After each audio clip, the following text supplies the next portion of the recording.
Hello, welcome to legal awareness web series. Aligarh Muslim university के minority character पर हम जो सीरीज बना रहे हैं उसका ये तीसरा वीडियो है।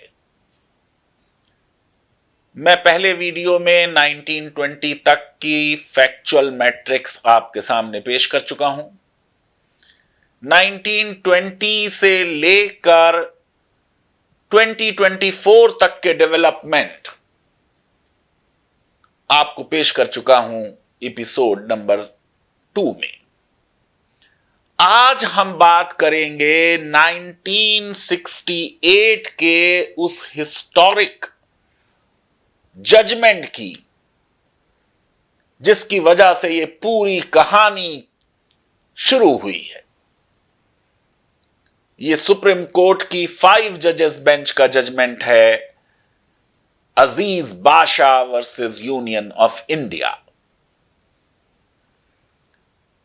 अलीगढ़ मुस्लिम यूनिवर्सिटी इसमें पार्टी नहीं थी। सुप्रीम कोर्ट ने अलीगढ़ मुस्लिम यूनिवर्सिटी के माइनॉरिटी कैरेक्टर को डिसाइड किया बिना यूनिवर्सिटी को पार्टी बनाए और बिना यूनिवर्सिटी को सुने हुए।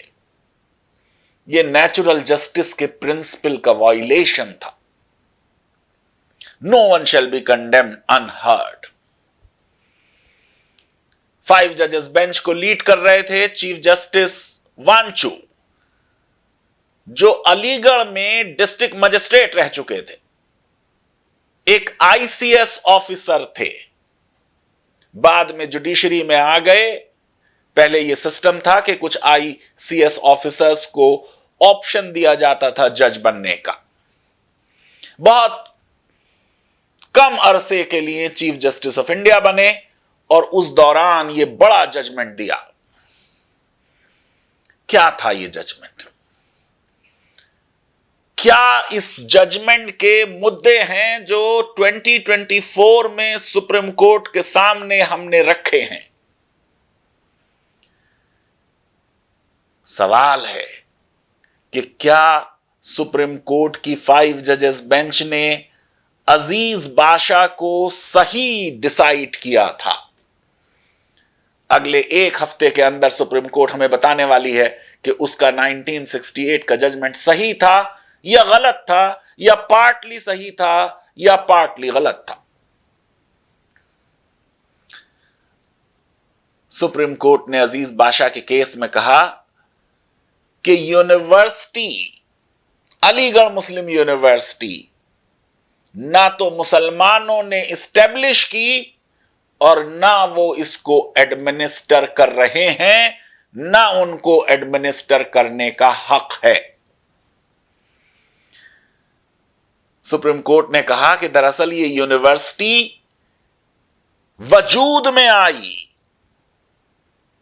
मुसलमानों के एफर्ट्स की वजह से नहीं, बल्कि गवर्नर जनरल इन काउंसिल के पास किए हुए कानून से, Aligarh Muslim university act 1920। Court ने यह माना कि यूनिवर्सिटी का nucleus Mohammedan Anglo Oriental college है, और आपको मालूम है कि एक एटम का जो न्यूक्लियस है वो 99% उसका कोर है। जो न्यूक्लियस का कैरेक्टर होगा, मदर सेल का जो कैरेक्टर होगा, वही डॉटर सेल इनहेरिट करेगी। अगर MAO college Aligarh Muslim university का न्यूक्लियस है तो अलीगढ़ मुस्लिम यूनिवर्सिटी हर वो चीज इनहेरिट कर लेगी जो एमएओ कॉलेज में है, इंक्लूडिंग इट्स कैरेक्टर। अजीज बाशा ने कहा कि एमएओ कॉलेज यकीनन मुसलमानों ने बनाया था। पैराग्राफ 3 और 4 में जजमेंट के खुद सुप्रीम कोर्ट ने जो लिखा वो मैं पढ़ रहा हूं। It appears that as far back as 1870, Sir Sayyid Ahmad Khan thought the backwardness of Muslim community was due to their neglect of modern education. He therefore conceived the idea of imparting liberal education to Muslims in literature and science, while at the same time instruction was to be given in Muslim religion and traditions also.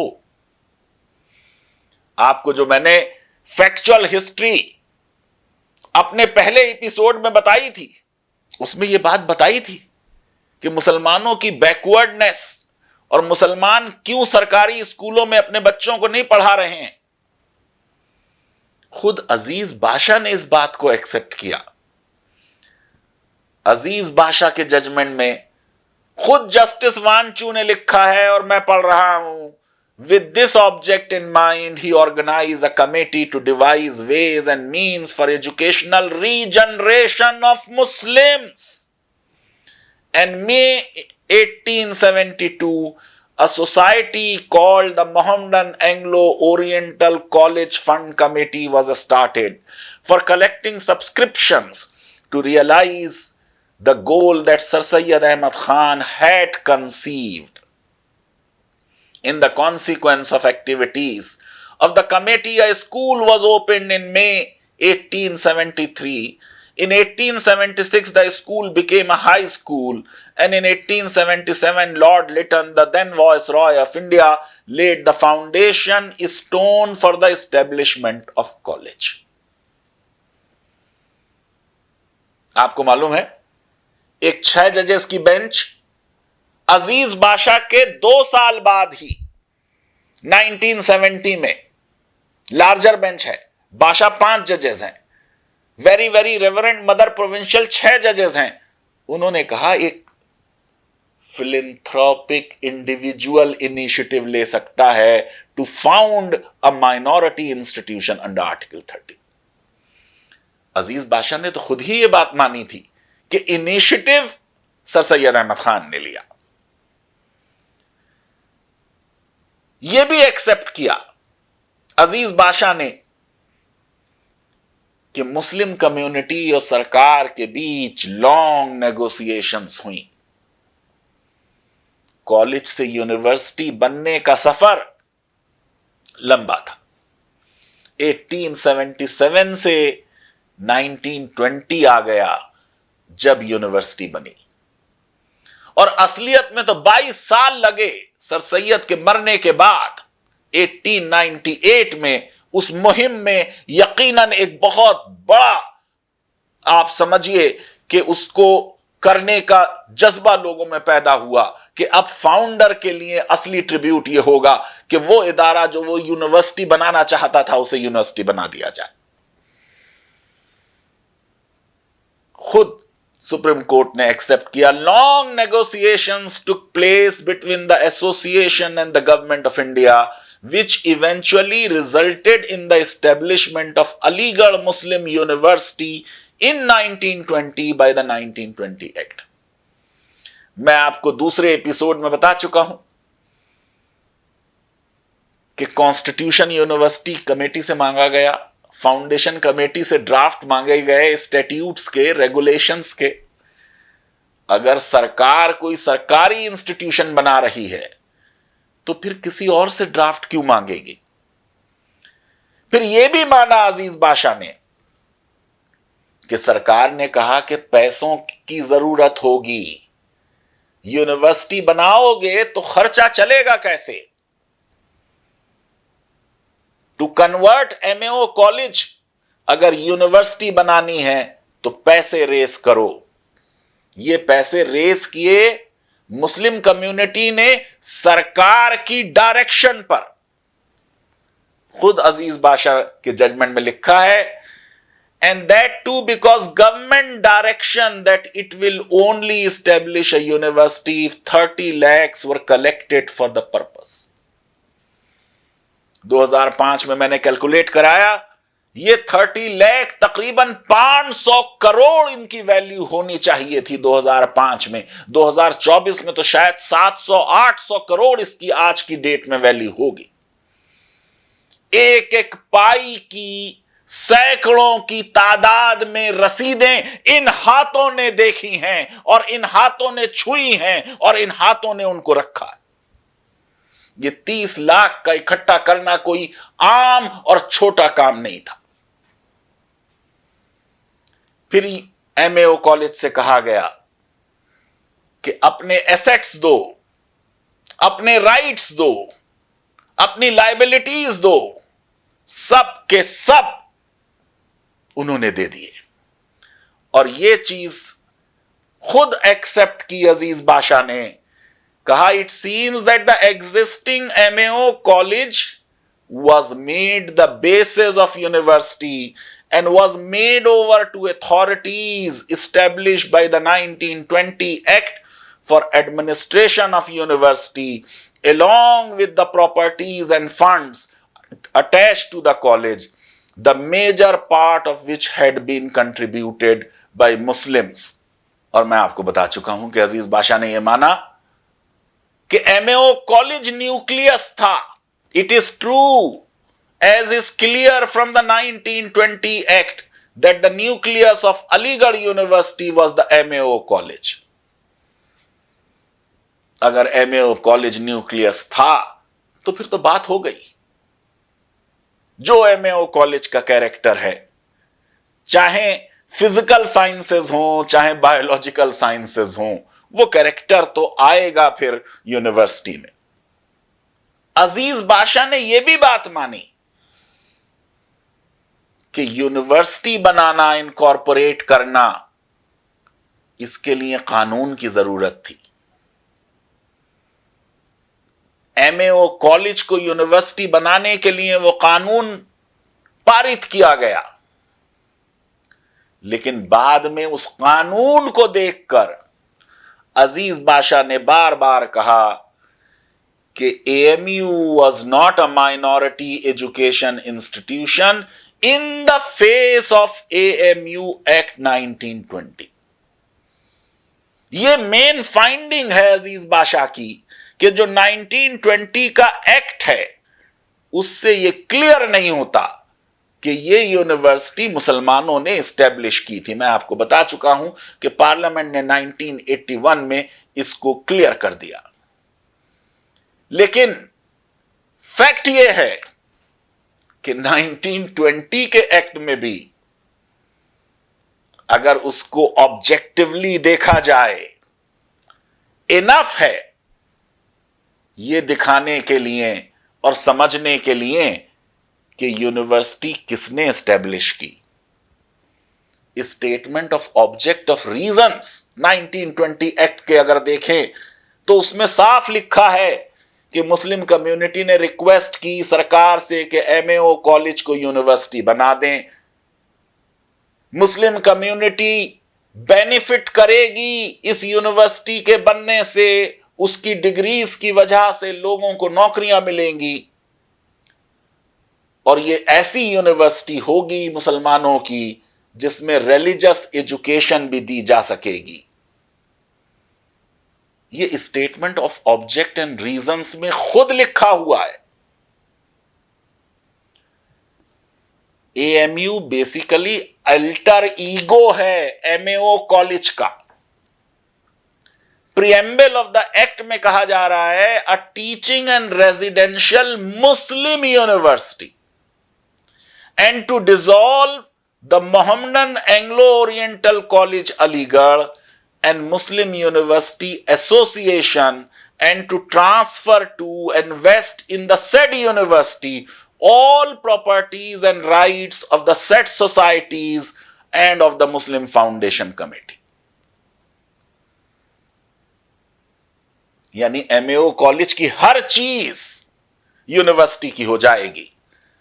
सारे asset, सारी property, सारे right, सारी power, सारी privileges. जहां जहां MAO college शब्द आया है, जिस जिस डॉक्यूमेंट में, जिस जिस वसीयत में, जिस जिस हिबानामे में, जिस जिस वक्फनामे में और वक्फ डीड में, वो सब ये पढ़ा जाएगा कि उसका मतलब अलीगढ़ मुस्लिम यूनिवर्सिटी। जितने एम्प्लॉइज होंगे एमएओ कॉलेज के, वो सब के सब माने जाएंगे अलीगढ़ मुस्लिम यूनिवर्सिटी के एम्प्लॉय हो गए। जितने डोनेशंस आए हैं इस 30 लाख को बनाने के लिए, वो सब के सब एक रिजर्व फंड में रख दिए जाएंगे और उस फंड को खर्चा नहीं किया जाएगा, उससे जो इंटरेस्ट आएगा उसको खर्च किया जाएगा। इलाहाबाद हाई कोर्ट ने भी इसको गलत समझा और कह दिया कि ये फंड तो ओवर द ईयर्स खत्म हो गया होगा। अरे ये रिजर्व फंड है, ये रिकरिंग एक्सपेंसेस के लिए नहीं था।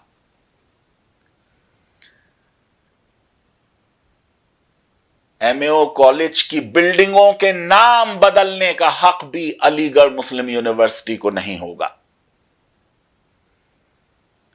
1920 के एक्ट में देखें तो बता रहा है वो एक्ट भी कि किस तरह की यूनिवर्सिटी होगी, कि यूनिवर्सिटी को पावर होगी for the promotion of oriental and Islamic studies.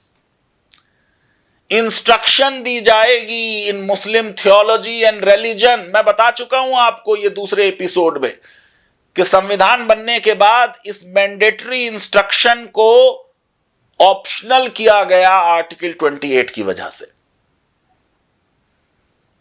Power होगी इन furtherance of art, science and other branches of learning including professional studies, technology, Islamic learning and Muslim theology. औरतों को क्लास करने से exemption होगा और tutorial का, अगर वो पर्दा ऑब्जर्व करती हैं।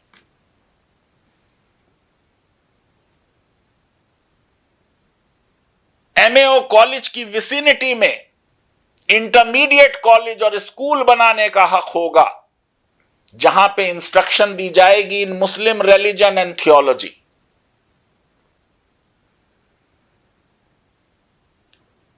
एएमयू एक्ट 1920 ने हक दिया यूनिवर्सिटी कोर्ट को कि वो स्टैट्यूट्स बनाएंगे for the instruction of Muslim students in Muslim religion and theology. और ये जो स्टैट्यूट्स होंगी इनके लिए अप्रूवल दरकार नहीं होगा सरकार का। फिर डिपार्टमेंट होंगे सुन्नी थियोलॉजी का, शिया थियोलॉजी का, इस्लामिक स्टडीज का, अरबिक लैंग्वेज और लिटरेचर का, पर्शियन का और उर्दू का। अजीज बादशाह ने यह भी कहा कि मुसलमानों ने यूनिवर्सिटी स्टैब्लिश नहीं की, सेंट्रल लेजिस्लेचर ने की। और एक बड़ा गलत आर्गुमेंट अजीज बादशाह में पेटिशनर्स ने लिया था। उन्होंने कहा अगर मुसलमानों ने स्टैब्लिश भी ना की हो तब भी क्योंकि वो एडमिनिस्टर कर रहे हैं इसलिए ये माइनॉरिटी इंस्टीट्यूशन है। ये बिल्कुल फ्लॉड आर्गुमेंट था, गलत आर्गुमेंट था और सुप्रीम कोर्ट ने इस आर्गुमेंट को रिजेक्ट किया। लेकिन जो कुछ सुप्रीम कोर्ट ने कहा उसको अगर बहुत क्रिटिकल तरीके से देखा जाए तो उसमें कई गलतियां हो गई, फैक्चुअल भी और लीगल भी। जहां तक कानून की बात है, किसी को भी राइट टू एडमिनिस्टर जब ही होगा जब उसने उस इदारे को एस्टेब्लिश किया हो। यह कहना कि हमने चाहे एस्टेब्लिश ना किया हो क्योंकि हम किसी वजह से डिफेक्टो एडमिनिस्ट्रेशन कर रहे थे इसलिए हमें माइनॉरिटी इंस्टीट्यूशन माना जाए, यह बात गलत है।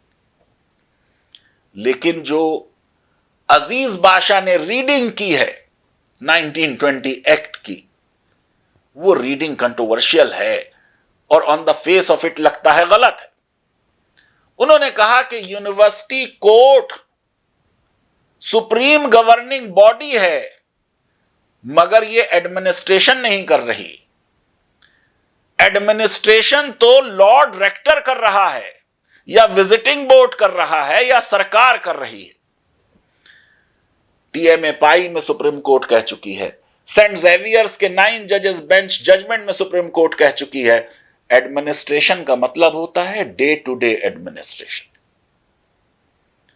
अगर 1920 एक्ट को गौर से पढ़ा जाए तो university court supreme governing body थी in the real sense of the term और इसमें लिखा था कि सारे मेंबर्स मुस्लिम्स होंगे। अजीज बादशाह ने बड़ा फोकस इस बात पे डाला कि यह रिक्वायरमेंट एग्जीक्यूटिव काउंसिल और एकेडमिक काउंसिल में नहीं है। नंबर एक तो यह कि बहुत से कोर्ट के मेंबर एग्जीक्यूटिव काउंसिल और एकेडमिक काउंसिल के मेंबर थे, और क्योंकि वो मुस्लिम थे तो मुस्लिम प्रेजेंस एकेडमिक काउंसिल और एग्जीक्यूटिव काउंसिल में इंश्योर्ड थी। इन एनी केस एक माइनॉरिटी है, पढ़ने में पीछे रह गई, उसके पास कहां हैं प्रोफेसर्स जो एकेडमिक काउंसिल में हो।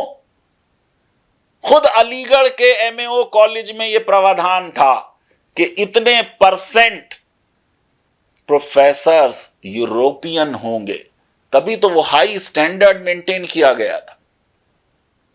अजीज बादशाह ने इस फैक्ट को भी डाइल्यूट करा कि कोर्ट के मेंबर तो मुस्लिम होंगे, लेकिन उसके कई इलेक्टोरल कॉलेज ऐसे हैं जिनके लिए यह शर्त नहीं है कि सब के सब members of the electoral college Muslim हो, जैसे डोनर्स। यह बिल्कुल गलत बात है। यहां तक अजीज बादशाह ने कह दिया कि यह नहीं लिखा कि लॉर्ड रेक्टर, गवर्नर जनरल जो है यूनिवर्सिटी का, वो मुस्लिम हो। क्या यह मुमकिन था किसी भी मुस्लिम कम्युनिटी के लिए या किसी माइनॉरिटी कम्युनिटी के लिए वो ये कहे कि गवर्नर जनरल मुसलमान हो? कोर्ट को बहुत ज्यादा पावर्स थी। वाइस चांसलर इलेक्ट होगा amongst the members of the court, chancellor elect करेगी कोर्ट, प्रो चांसलर इलेक्ट करेगी court, pro vice chancellor appoint करेगी कोर्ट। जो एग्जीक्यूटिव बॉडी है यूनिवर्सिटी की, उसको कंट्रोल करेगी कोर्ट। जो एकेडमिक काउंसिल है, उसको भी कंट्रोल कर रही थी कोर्ट।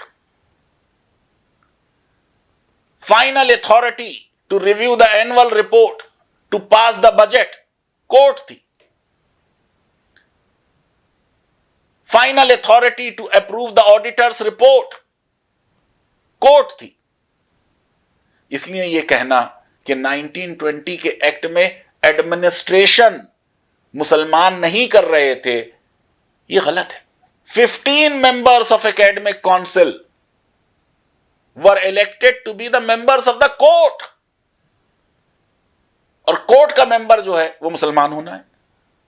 इन any case Gandhi Faiz Aam college के जजमेंट के बाद 1975 के, यह जरूरी नहीं है कि माइनॉरिटी इंस्टीट्यूशन का पूरा मैनेजमेंट माइनॉरिटी का हो।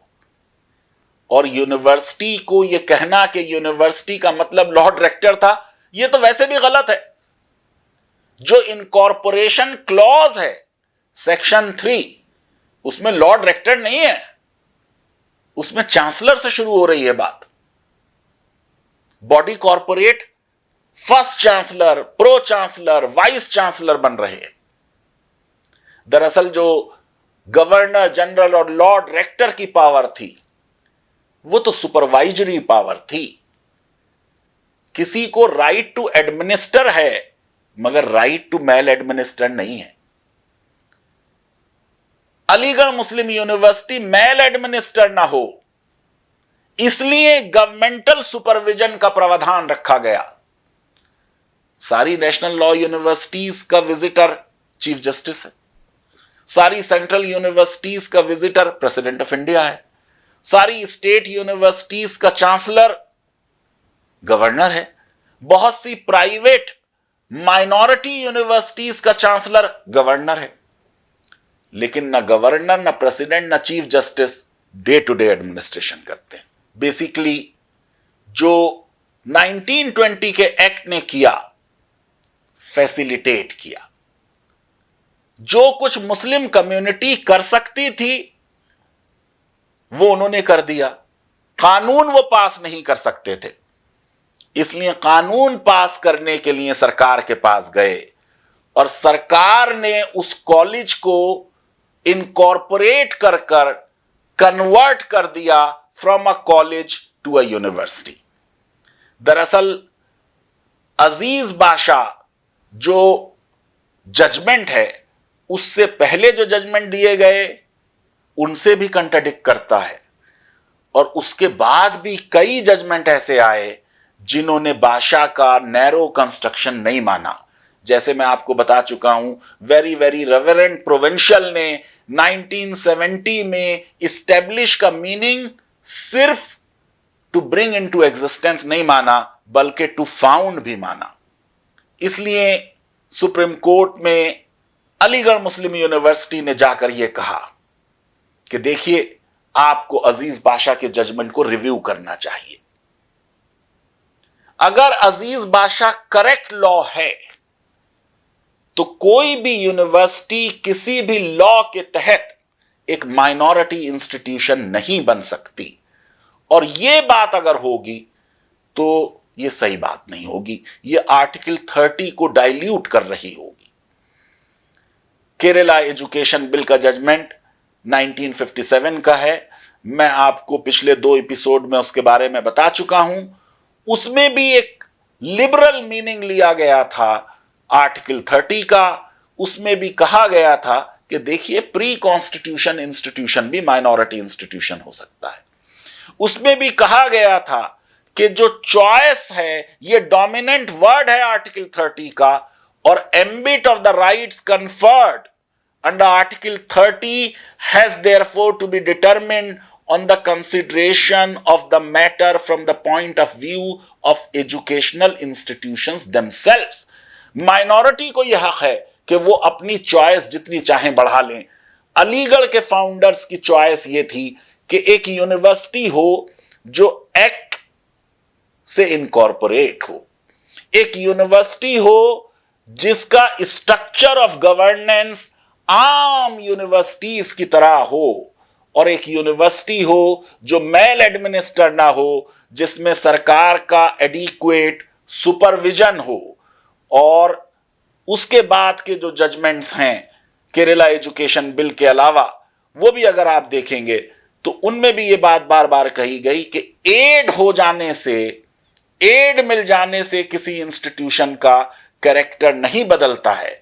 इनफैक्ट सिदाज भाई में कहा गया कि 12 कंडीशन फुलफिल करनी होंगी कि जो भी गवर्नमेंट की रेगुलेशन है वो रेगुलेटिव हो, डिस्ट्रक्टिव ना हो माइनॉरिटी कैरेक्टर की, और दूसरे ये कि वो रेगुलेशन उस इंस्टीट्यूशन को एक effective vehicle of minority institution बनाती हो। अजीज बादशाह का एक और बड़ा कंट्रोवर्शियल पॉइंट जिस पर सुप्रीम कोर्ट को 2024 में बोलना होगा, अजीज बादशाह ने कहा कि in lieu of recognition of degrees the founders of AMU have surrendered their right and their right to minority character. Article 30 एक फंडामेंटल राइट है। सुप्रीम कोर्ट का जूरिस्प्रूडेंस इस पे वेल सेटल्ड है कि फंडामेंटल राइट वेव नहीं किया जा सकता। इन एनी केस, हिस्टोरिकली स्पीकिंग, जो नेगोशिएशन सरकार से हो रहे थे वो एफिलिएशन के मुद्दे पर हो रहे थे। किसी नेगोशिएशन में यह बात नहीं आई कि आप अपना माइनॉरिटी कैरेक्टर सरेंडर कर दें तब हम आपकी डिग्री रिकॉग्नाइज करेंगे। यह बात बिल्कुल एक स्पेकुलेशन है, ये किसी फैक्ट से साबित नहीं होती, इस पर कोई बहस नहीं हुई। कोई यूनिवर्सिटी बना रहा होगा, एक एक्ट से यूनिवर्सिटी बन रही होगी, यूनिवर्सिटी का स्टैंडर्ड हाई होगा, तो उसकी डिग्री रिकॉग्निशन तो वैसे भी एक एग्जीक्यूटिव प्रिविलेज है। यहां पर एग्जीक्यूटिव ने उसे एक्ट में लिख दिया। माइनॉरिटी के माइंड में यह डर था कि कहीं बाद में किसी वजह से हमारी डिग्री को डी रिकॉग्नाइज ना कर दिया जाए, इसलिए एक्ट में उसको लिख दिया गया। इन any case, degree recognition regulator करते हैं। इस प्रोविजन के बावजूद अलीगढ़ की कई डिग्रीज डी रिकॉग्नाइज हुई, और बाद में जब रेगुलेटर्स की शर्तें पूरी हुई तो उनको रिकॉग्नाइज किया गया। आगे के एपिसोड में हम इलाहाबाद हाई कोर्ट के 2 जजमेंट्स की बात करेंगे, और फिर बात करेंगे कि सुप्रीम कोर्ट में किस तरह की इस मुद्दे पर बहस हुई। लीगल अवेयरनेस वेब सीरीज अगर आपको पसंद आती है तो मेरी रिक्वेस्ट है कि हमारे इस वीडियो को वाइडली शेयर करें, हमारे चैनल को सब्सक्राइब करें, और बेल आइकन और लाइक ज़रूर क्लिक करें। बहुत बहुत शुक्रिया। Thank you very much.